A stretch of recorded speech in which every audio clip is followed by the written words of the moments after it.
আজকে তো 31st night না? কয়টা বাজে? হ্যাঁ, আরো সময় বাকি।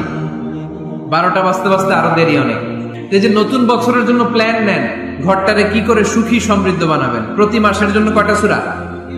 12 মাসে তাহলে কয় সূরা? 12 সূরা। প্রতি সপ্তাহে আপডেট নিবেন, খোঁজ খবর নিবেন, স্ত্রীর খোঁজ খবর নিবেন, সন্তানের খোঁজ খবর নিবেন, কয় আয়াত হলো। মাস শেষে সবাই সবার কাছ থেকে শুনবেন, ঘরের বরকত বাড়ায় দিবে কে? এরকম ফ্যামিলি আমাদের সবার হোক, আমরা চাই না? হ্যাঁ, স্ত্রী তার স্বামীকে কোরআন তেলাওয়াত করে শোনায়, স্বামী তার স্ত্রীকে কোরআন তেলাওয়াত করে শোনায়, বাবা তার সন্তানকে কোরআন তেলাওয়াত করে শোনায়, সন্তান তার বাবাকে কোরআন তেলাওয়াত করে শোনায়। আপনার ছেলে মেয়েরা যখন কোরআন পড়ে আওয়াজ করে পড়তে বলেন, যাতে ভুল হলে শুধরে দিতে পারেন। এবং প্রতি মাসে যে সূরাটা মুখস্থ করবেন, ওই সূরাটা তাদাব্বুরে কোরআন করতে হবে, অর্থ জানতে হবে। মাতৃভাষা